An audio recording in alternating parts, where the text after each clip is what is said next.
Hello and welcome to my case analysis and treatment plan of that young man right there, Tanner Boyle, the most lovable of the Bad News Bears team. We will be looking at Tanner Boyle today. This is Tanner Boyle's case study that I have written up. Tanner is a 13-year-old male student in 7th grade. Tanner is an only child who lives with his parents. Tanner is described by his teachers and parents as a caring and intelligent young man with great potential to excel academically. Both of his parents have postgraduate degrees. Tanner plays baseball and has many friends. However, Tanner is easily influenced by his peers or reacts aggressively to any of their provocations. Also, it's worth noting that Tanner struggles to comprehend new information in a structured setting, such as a classroom. Academically, Tanner has great potential. Tanner's teacher will note that Tanner often blurts out answers or interrupts his fellow classmates. His teacher also notes that Tanner will become upset when he does not receive recognition or feels he has been ignored by an adult. Tanner's behavior usually results in developmentally and socially immature behavior to seek attention from his peers or adults. When asked to tell his side of the story, Tanner admits that he can't stop despite his best intentions to. Tanner explains that at night he has trouble falling asleep. He often wakes up in the middle of the night and he cannot fall back to sleep. Tanner does admit to his lack of focus in school, but says he becomes hyper-focused when there is a subject or activity he is interested in. That's why the coach has him be a pitcher for baseball. He gets sometimes super hyper-focused when he's playing baseball rather than being in the classroom. Tanner's mother also notes that there are difficulties at home. She and her husband have trouble sticking to a routine and administering expectations for Tanner. Tanner's parents describe an emotional reactivity from their son, which remains consistent with his behaviors at school. Recently, Tanner has become easily frustrated and emotionally impulsive. Tanner has had several incidents of concerning behavior and aggression, lying, arguments, and disruptive behavior. For example, after suffering a tough loss in a recent baseball game, Tanner lashed out physically towards peers who were making fun of his team's loss the previous day. From evaluation of this case study, Tanner is behind in his development and relational tracks for a 13-year-old. In terms of Tanner's developmental track, he continues to demonstrate the behavior of an elementary student. Tanner's emotional impulsivity towards provocations from peers or adults remain immature. Furthermore, Tanner's persistent pattern of bullying or intimidating peers has become a major concern in school. Tanner's relationships with adults is also an area of concern. His recognition of adults as authority figures are minimal. This notion becomes abundantly clear after a conversation with his baseball coach.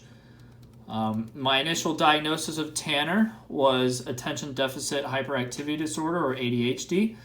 I believe that Tanner has ADHD because of the evidence provided and also a history of ADHD in his family. Tanner meets the diagnostic criteria for ADHD by his lack of focus in the classroom, his hyper-focus on subjects or activities of his interest, and his occurring behaviors of interrupting classmates or blurting out answers. I would also diagnose Tanner with conduct disorder as well. He fits those requirements for conduct disorder through episodes of bullying and intimidating peers, his teammates, and interactions that he has with authority figures. Most of these intimidating and bullying tactics are verbal and physical aggressions.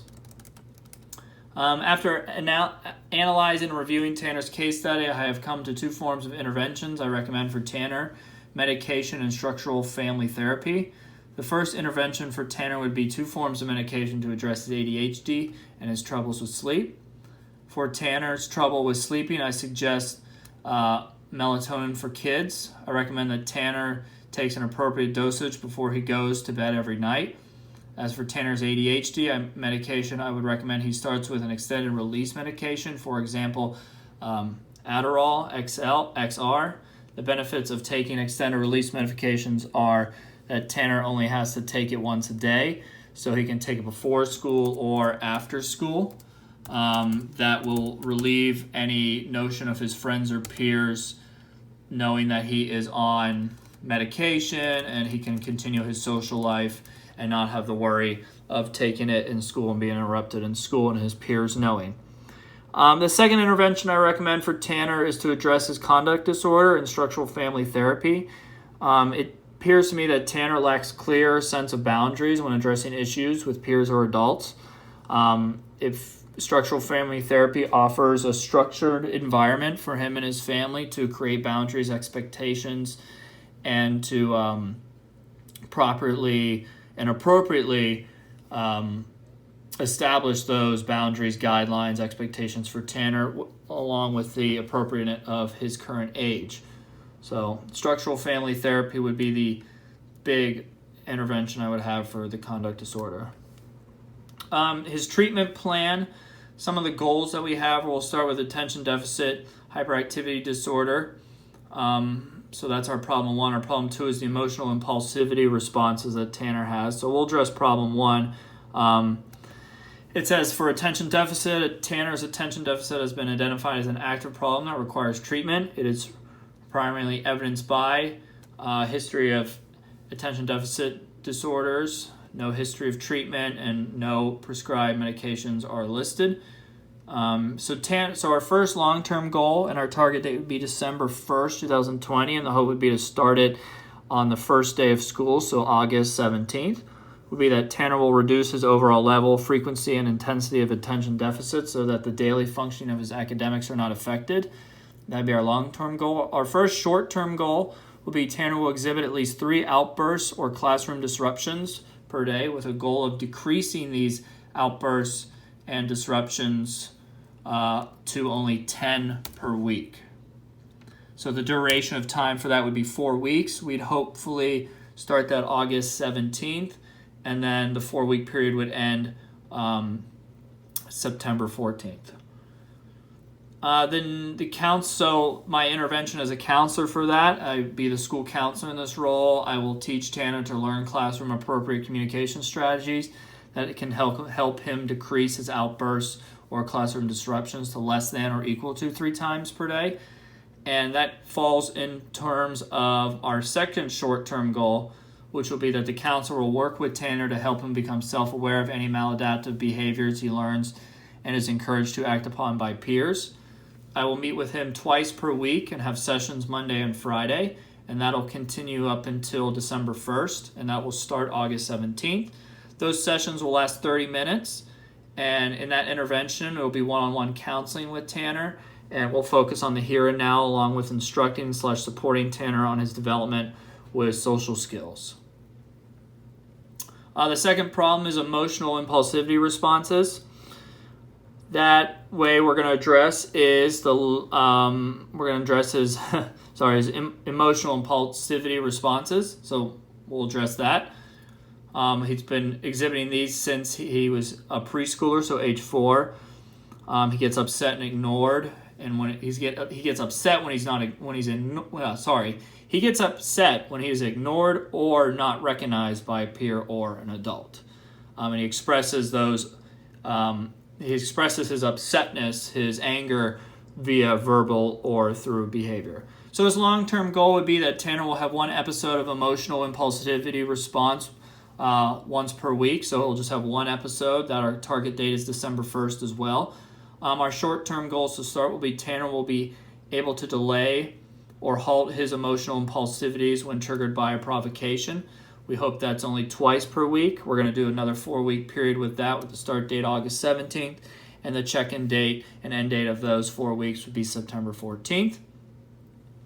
The second short-term goal would be Tanner will express his feelings of impulsivity through drawing or writing on a piece of paper at his desk. This will help Tanner process his emotions before acting upon them, and Tanner will share his drawings and writings with his teacher or counselor at the end of each day to discuss how he felt. That may be a little, sorry, I'm changing something real quick. That may be a little childish, a little elementary school, but as of right now, Tanner has expressed that he does like to write and draw, so we're going to work with that. And our start date will be August 17th, and we'll end September 14th, because we'll do that for 4 weeks, and then we'll reevaluate and see in 4 weeks if he'd rather have a stress ball or some sort of fidget spinner or object he can hold. The rationale for these interventions and references are listed here. I don't have much time left, but the rationale for these are, the structural family therapy is a good idea for him to sit down with his mom and dad and have conversations, talk about what it means to be a 13-year-old and a middle schooler, how to act appropriately with his age.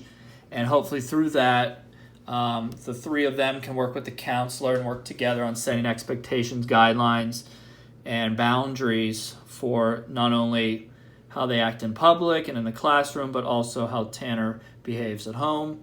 We're hoping that the medication that he'll start taking will help him calm. The ADHD medication should help Tanner with his mood swings, with his impulsivity, and really just benefit him in the long run. I really think the melatonin will be a great thing for Tanner so he can sleep at night. And everyone knows when you get a good night's sleep, you're not restless and angry the next day. So hopefully that can help out as well. But our goal is to have Tanner back in, a good functioning, appropriate, developmentally, socially functioning young man by the middle of the 2020-2021 school year, and we'll reassess come December 1st. So there are my references for this presentation. That is it for Tanner Boyle. We'll hopefully get him, this blonde-haired young man, back to the developmentally appropriate age that he is of 13. Thank you.